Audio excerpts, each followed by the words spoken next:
Traders mind நண்பர்களுக்கு சிறப்பு வணக்கம். நம்ம டிஸ்க்ளைமர் எடுத்துக்கிறோம். நம்ம செபி ரிஜிஸ்டர் அட்வைசர் அறிவோ கிடையாது. நம்ம இங்கே பேசக்கூடிய எல்லாமே தகவலாக மாத்திரமே பார்க்கப்பட வேண்டும். இது யாருக்கும் முதலீடு சம்பந்தமாகவோ பங்குகளை வாங்கவோ விற்கவோ நம்ம எந்த ஆலோசனையும் கொடுக்கப்படல. எல்லா தொழிலும் ரிஸ்க் இருக்கும். ரிஸ்க் புரிஞ்சு எச்சரிக்கையோட தொழில் செய்யும்போது எல்லாமே நல்லா இருக்கும். நம்ம அதற்கு அனைத்து நல்ல உள்ளங்களுக்கும் நன்றி. வளமுடன் வாழ்க. வணக்கம் நண்பர்களே. நம்ம 2025 வருஷத்துக்கு ஒவ்வொரு ஸ்டாக்லையும் நமக்கு என்ன வாய்ப்பு இருக்குங்க அப்படிங்கிறதுக்கான ஒரு தேடுதல் முயற்சி நம்ம பண்ணுறோம். அந்த வரிசையில் இப்போ நம்ம பார்க்கக்கூடியது ரிலையன்ஸ் இண்டஸ்ட்ரி. ட்ரெண்ட் லைனை பொறுத்த வரைக்கும் இவங்க வந்து மிட் ரேஞ்ச் பெர்ஃபார்மருங்கிற கிளாசிஃபிகேஷன்ஸ்குள்ளே வராங்க. மீடியம் ஃபினான்ஷியல் ஸ்ட்ரென்த், அஃபோர்டபிலிட்டி இன் வேல்யூஷன், டெக்னிக்கலாக மூமெண்டம் நியூட்ரலில் இருக்குது. அனாலிசிஸ்ட் ப்ரைஸ் டார்கெட்டாக 1602 டார்கெட் அப்சைட் பண்ணியிருக்கிறாங்க. நம்ம இந்த வீடியோ ரெக்கார்ட் பண்ணக்கூடிய தருணத்தில் 1265 லெவலில் ட்ரேடு போய்கிட்டு இருக்கு. ஃபண்டமெண்டலாக இவங்க வந்து ஹை சால்வன்சி பொசிஷன் மெயின்டைன் பண்ணுறாங்க. ஆவரேஜ் ரேட் ஆஃப் ரிட்டர்ன் எடுக்கிறாங்க. டெப்ட் டு ஈக்விட்டி வித் இந்த தியரட்டிக்கல் லிமிட்டில் தான் இருக்குது. இப்போ இந்த இடத்துல நம்ம வந்து ஒரு இது பார்க்குறோம். ஏற்கனவே அவனுடைய ஒரு கடன் 3 பில்லியன் கடனை வந்து ரீஃபினான்ஸ் பண்ண போகிறாங்க. அதுக்கான ப்ரைஸ் இது போயிட்டு இருக்கு அப்படிங்கிறத நம்ம புரிதல் கொடுக்குறோம். அதனால வந்து பெரிய ஆல்ட்ரேஷன்ஸ் இருக்காது அப்படிங்கிறத நம்ம பார்க்குறோம். 0.1 டிஃபரன்ஸ் இருக்குது. அந்த 0.1 டிஃபரன்ஸ் தான் ஆல்ட்ரேஷன் கிடைக்கும். பிஏ பொறுத்த வரைக்கும் நம்மளுடைய மேக்ஸிமம் சீலான 25 லெவலில் அவங்க வந்து இப்போ டச் பண்ணியிருக்கிறாங்க. சப்சிக்வெண்ட்டாக இவங்களுடைய கேஷ் ஃப்ளோ அண்ட் ஏர்னிங்ஸ் எல்லாமே ஜாஸ்தியாக இருக்கும். இபிஎஸ் உடைய லெவல்லாம் கூட இருக்கும் அப்படின்னு சொன்னாக்க இந்த இதை கவலைப்படாமல் மேலே ஏற்றிடுவாங்க. இல்லை அது கொஞ்சம் அடிச்சுட்டு தான் இறங்கும் அப்படின்னு சொன்னோம்னாக்க இது கொஞ்சம் யோசிக்கக்கூடியதாக தான் இருக்கும். பிபிஐ பொறுத்த வரைக்கும் வந்து இவங்க வந்து 1.8 அப்படின்னு போட்டிருக்கிறாங்க. ஆக்சுவலாக 1.8 வராது. ஏன்னா நம்ம இங்கே வந்து screener.inல பார்ப்போம். எதுக்காக நான் இதில் சொல்கிறேன்னாக்கா இந்த 1368 அப்படிங்கிறதே வந்து பார்த்தோம்னா போனஸ் ஷேர் இஷ்யூ பண்ணுறதுக்கு முன்னாடி இருந்த வேல்யூ. இவங்க வந்து அடுத்ததில் வந்து அந்த இதெல்லாம் அட்ஜஸ்ட் ஆனால் தான் இவங்க ஏற்றுவாங்க. அதனால நம்ம screener.inல போய் பார்த்துருவோம். screener.inல வந்து இதோடைய புக் வேல்யூ பார்த்தோம்னா 606 அப்படின்னு இருக்கு. அதோட பிஇ பார்த்தோம்னா ஸ்டாக் பிஇ வந்து பார்த்தோம்னா 25 இருக்கு. அது இருக்குது. புக் வேல்யூ நமக்கு எவ்வளோ இருக்குன்ற ப்ரைஸ் டு புக் வேல்யூ 2.11 இருக்குது. பெரிய டிஃப்ரென்ஸ் இல்லை. 1.8க்கும் 2.11க்கும் ஒன்றும் பெரிய டிஃப்ரென்ஸ் இல்லை. ஸோ இப்போ அந்த மாதிரி இருக்குது. இப்போ இவங்க வந்து 2.11 அப்படிங்கிற லெவலில் இருக்குது. அதனால சப்சிக்வெண்ட் இதுக்கு வந்து சப்சிக்வெண்ட்டாக க்ரோத்துக்கான ஆப்பர்ச்சுனிட்டி இருக்குங்கிறத நம்ம புரிதலுக்குள்ளே எடுத்துக்கிறோம். ஸோ இப்போ இந்த இடத்துல நம்ம வந்து எவ்வளோ மேக்ஸிமம் பொட்டன்ஷியல்னு பார்த்தோம்னா 606 இருக்குது. 600 ரவுண்ட் அப் பண்ணிக்கலாம். அப்படி ரவுண்ட் அப் பண்ணும்போது இதுலேருந்து 5 மடங்கு அப்போ 3000க்கான வாய்ப்புகள் இருக்குது. இவங்க இபிஎஸ் மாத்திரம் ஒழுங்காக எடுத்துட்டாங்கன்னா 3000க்கான வாய்ப்புகள் இருக்குது அப்படிங்கிறத நம்ம வந்து புரிதலுக்குள்ளே வச்சுக்கிறோம். இப்போ நம்ம வந்து கன்சஸ்டன்ஸ் ரெக்கமெண்டேஷன்ஸில் 37 அனாலிசிஸ் ரெக்கமெண்ட் பண்ணியிருக்காங்க. 30 பேர் பை சொல்லியிருக்காங்க, 4 பேர் ஹோல்டு சொல்லியிருக்காங்க, 3 பேர் செல் சொல்லியிருக்காங்க. இப்போ இவங்களுடைய ரெவென்யூ மிக்ஸ் பார்த்துடலாம். ஆனுவல் ரிசல்ட் ஆல்ரெடி நம்ம வந்து இனிமேல் தான் பார்க்க போகிறோம். குவார்டர்லி ரிசல்ட் தான் நம்ம பார்த்துருக்குறோம். இப்போ ரெவென்யூ ரிசல்ட்டு நான் வந்து ஆனுவலைஸ்டாக பார்க்குறோம். இவங்களுடைய மேஜர் ரெவென்யூ வந்து ஆயில் அண்ட் கெமிக்கல்ஸில் தான் வருது. 50% இருக்குது. அதுக்கு அடுத்த மேஜர்னு பார்த்தோம்னா ரீட்டைல்ஸ்லேருந்து வருது 27%. செகண்ட் இதாக வருது, ரீட்டைல்ஸ்லேருந்து வருது. அதுக்கப்புறம் டிஜிட்டல் சர்வீசஸ்லேருந்து 12% வருது. அப்போ 50 27னாக்க நமக்கு வந்து 77 12 அப்படின்னு சொன்னாக்க கிட்டத்தட்ட 80%க்கு மேலே இது மூணுத்துலேயும் வருது. அப்புறம் ரீட்டைலிங்கில் வந்து எவ்வளோ வருது, அதர்ஸில் வந்து பாக்கி இருக்கிறது 7%ன்னு வருது.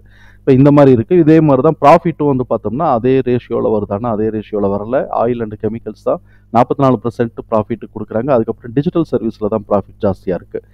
இதில் வந்து ரீட்டைலிங்கில் வந்து 14% தான் ப்ராஃபிட் இருக்குது. இந்த மாதிரி இவங்களோட இதில் இருக்குது. ஸோ இப்போ அந்த மேஜர் கான்ட்ரிபியூஷனுங்கிறது ஆயில் அண்ட் கேஸ். ரெண்டாவது வந்து ரெவென்யூக்கு கான்ட்ரிபியூட் பண்ணுறது ரீட்டைலர்ஸ்.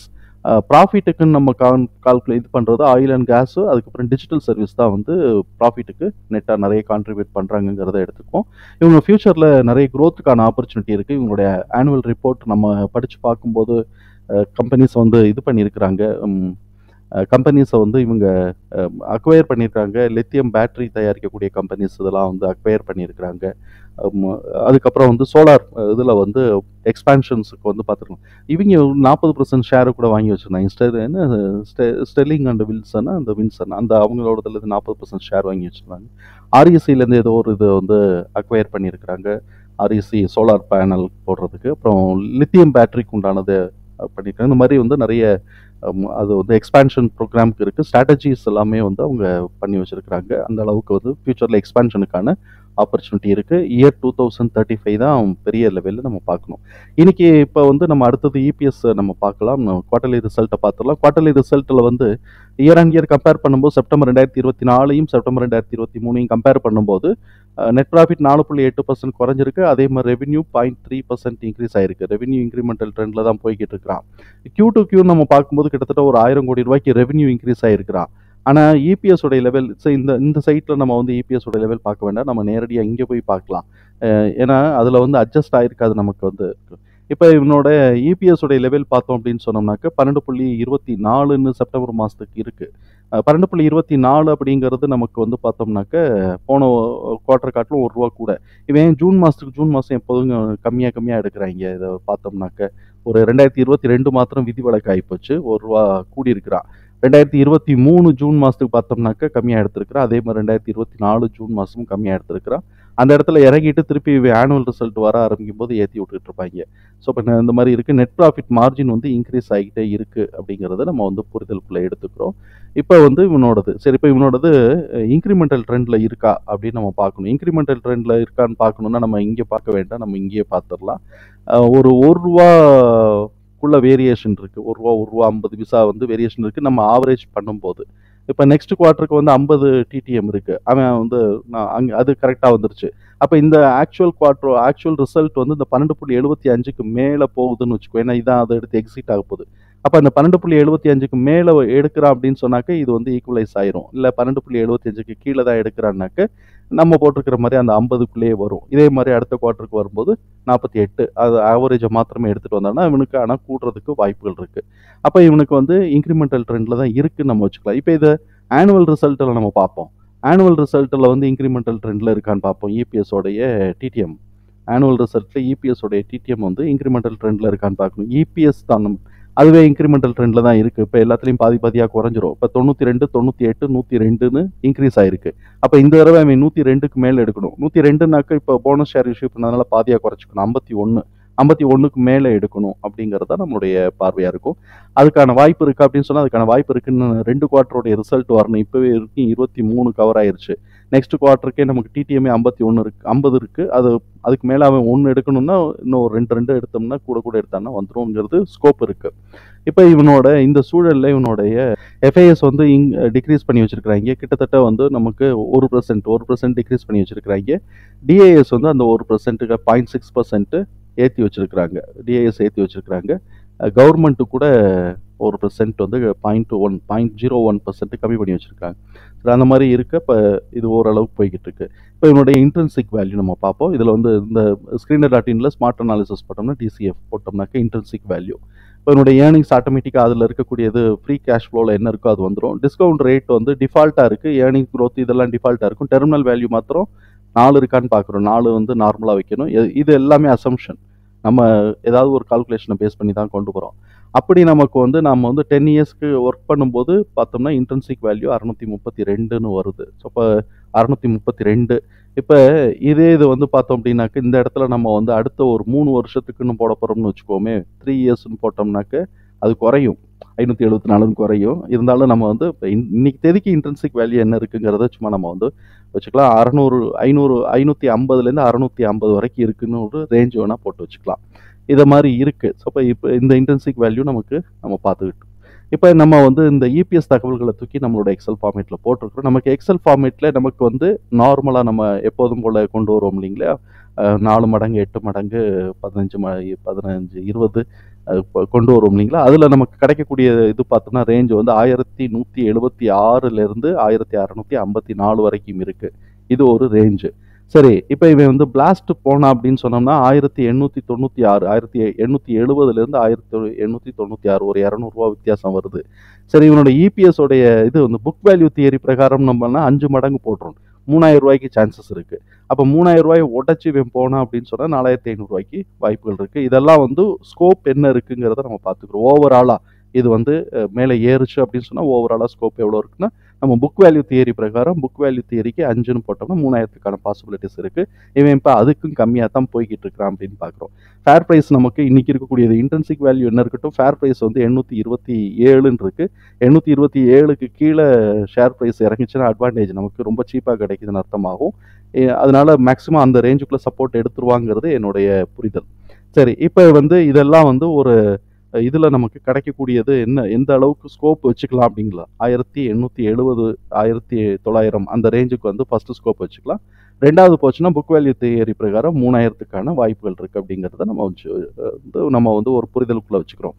இப்போ இவன் வந்து 1265ல ஓடிக்கிட்டு இருக்கிறான். 1265ங்கிறது இந்த ரேஞ்சில் இருக்கு.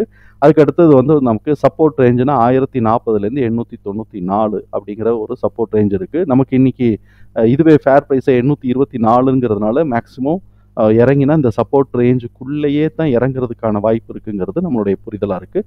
அதுக்கப்புறம் மேலே ஏறுனா அப்படின்னு சொன்னால் நம்மளை பொறுத்த வரைக்கும் நமக்கு இங்கே வந்து 1900க்கான வரைக்குமானது வாய்ப்பு இருக்குது அப்படிங்கிறத நம்ம பார்த்துட்டோம். அதுக்கு மேலே அவன் பிளாஸ்ட் எடுத்தான்னாக்க புக் வேல்யூ தியரிக்கான வாய்ப்புகளை நம்ம எதிர்பார்க்கலாம். அப்படி வந்தது அப்படின்னு சொன்னால் இதில் நமக்கு வந்து இது வந்து பேஸ் ப்ரைஸே நமக்கு வந்து பிரேக் பாயிண்ட் வரைக்கும் தான் ஏறுமோ அப்படிங்கிறதையும் நம்ம பார்க்கணும். நமக்கு இதில் கிடச்சிருக்கக்கூடிய தகவல்களில் இருந்த ப்ரைஸை ஃபுல்லாக நம்ம வந்து எல்லாத்தையும் தூக்கி சார்ட்டில் ஆர்கனைஸ் பண்ணிவிட்டோம். அதனால் சார்ட்டில் நேரில் நம்ம பார்க்கலாம். இப்போ வந்து இவன் என்ன பண்ணியிருக்கிறான் வந்து இந்த எஸ்டிபின்னு நான் சொல்ல ஸ்டார்ட் பாயிண்ட் 1577 இது எல்லாமே கால்குலேஷன் தான். எல்லாமே நம்ம வந்து ப்ரீவியஸ் ப்ரைஸ் மார்க்கெட் ப்ரைஸை ரெஃபர் பண்ணுறதில்ல, ப்ரைஸ் ஆக்ஷனில் ரெஃபர் பண்ணல. இப்போ வந்து நமக்கு வந்து இது வந்து பார்த்தோம் அப்படின்னு சொன்னோம்னாக்க ஸ்டார்ட் ப்ரைஸ் வந்து 1577 இவன் கரெக்டாக வந்து 1777 கிட்டக்க 1608 வரைக்கும் போயிட்டு இவன் ரிவர்ஸ் எடுத்திருக்கிறான். ரிட்டர்ன் இந்த ட்ரெண்ட் ரிவர்சல் எடுத்திருக்கிறான். இப்போ வந்து அவன் S1ஓட எடுக்க போகிறானா S2 வரைக்கும் வர போகிறானான்னு பார்க்கணும். இப்போ நம்ம வந்து கீழே டவுனில் இருக்கிறதுனால S1 வந்து 1382லேருந்து 1204, S2 1042லேருந்து 896, S3 757லேருந்து 639 இருக்குது. இது கீழே இறங்குறானாங்கிறத அப்புறம் பார்த்துக்கலாம். இப்போ நமக்கு வந்து இன்ட்ரின்சிக் வேல்யூ வந்து 827ன்னு நம்ம நம்மளுடைய இது பிரகாரம் ஃபேர் ப்ரைஸுங்கிறது வந்து 827ங்கிறத நம்ம பார்த்தோம். அப்படி 827 அப்படின்னு சொன்னால் S2 வரைக்குமான வாய்ப்புகள் இருக்குங்கிறத நம்ம வந்து புரிதலுக்குள்ளே எடுத்துக்கிறோம். ஸோ இப்போ S2 வரைக்கும் இறங்குறதானா இல்லை கண்டிப்பாக இது வரைக்கும் இறங்கணும்னு அவசியம் இல்லை. அடுத்த குவார்ட்டருக்கான ஏர்னிங்ஸ் நல்லா ஜாஸ்தியாக இருக்குது, EPS ஜாஸ்தியாக இருக்குன்னா மேலே உடச்சி போகலாம். சரி, இப்போ இவன் மேலே ஏறும்போது இந்த இடத்துல மிட் பாயிண்டான 1479 நம்ம பார்க்குறோம். அப்புறம் எஸ்டிபி வந்து 1577 இதை உடச்சி இவன் மேலே போகும்போது நமக்கான வாய்ப்புங்கிறது பிரேக் பாயிண்ட் நம்ம சொல்கிறோம். ஏன்னா இந்த இடத்துல நான் பிரேக் பாயிண்ட் R1ன்னு போடலை, அதனால பிரேக் பாயிண்ட் நம்ம போட்டிருக்கேன் லாங் டேர்ம் இன்வெஸ்ட்மெண்ட். இது புக் வேல்யூக்கு 3000 ரூபாய் ஏறுவான்னு சொல்லிட்டு நம்ம வந்து எடுக்கிறோம் அப்படின்னு சொன்னால் இந்த இடத்துல இருந்து இவன் நம்ம வந்து புஷ்அப் ஜோன் ஒன்று வச்சுக்கலாம். இந்த இடத்துல இருந்து இவன் லாங் டேர்ம் இன்வெஸ்ட்மெண்ட்டுக்கு புஷ் பண்ணுறதுக்கான வாய்ப்புகள் இருக்கும். அதுக்காக தான் இது. ஸோ இப்போ இவன் வந்து இந்த இடத்துல 1778லேருந்து 2008க்கான வாய்ப்புகள் இருக்குது. நமக்கு வந்து அந்த இடத்துல இந்த பிளாஸ்டில் வந்து லோ வந்து நம்ம பார்த்தோம்னா 1896, நமக்கு இதில் 1654 இருக்குது. அடுத்த குவார்ட்டருக்கு போடும்போது இது இன்னும் கொஞ்சம் கூடும். அப்போ நமக்கு வந்து 1896க்கான வாய்ப்புகள் இப்போதைக்கு இருக்குது. இன்னும் அடுத்த குவார்ட்டருடைய ரிசல்ட் எல்லாம் வரும்போது ஆல்டர் ஆகும். இப்போ அதனால 1778லேருந்து 2008. ஸோ இப்போ இதை உடச்சி போகிறான் அப்படின்னு சொன்னால் R1 வந்து 2256லேருந்து 2524க்கான வாய்ப்புகள் இருக்குது. பிபிக்கும் R1க்கும் நடுவில் இருக்கக்கூடிய மிட் பாயிண்ட் 2132. சப்போஸ் R1 தாண்டி இவன் மேலே ட்ரேட் எடுக்கிறான், உடச்சி போகிறான் அப்படின்னு சொன்னால் R2 நம்ம ஞாபகம் வச்சுக்கலாம். R2 2812லேருந்து 3122, R3 3465லேருந்து 3820. இதுக்கு எல்லாத்துக்கும் மிட் பாயிண்ட் நம்ம வந்து கால்குலேட் பண்ணுறோம். R1 R2க்கான மிட் பாயிண்ட் 2668, R2 R3க்கான மிட் பாயிண்ட் 3293. ஸோ இப்போ இந்த மாதிரியான வாய்ப்புகள் இருக்குது. நம்மளுடைய இது பிரகாரம் இது ஒரு ஸ்டெப்பு ஒரு ஸ்டெப்பாக மேலே ஏறுறான்னாக்க இந்த இடத்துல இது உடச்சி போனோன்னா R1க்கான வாய்ப்புகள் இருக்குது. புக் வேல்யூ தியரி பிரகாரம் போடுறான்னா R3 வந்தாலும் ஆச்சரியப்படுறதுக்கு இல்லை. தகவல் நமக்கு பயனுள்ளதாக இருந்ததுன்னா சங்கருக்கு ரொம்ப சந்தோஷம். நம்மளை ஆதரிக்கிற அனைத்து நல்ல உள்ளங்களுக்கும் நன்றி. வளமுடன் வாழ்க. நன்றி நண்பர்களே.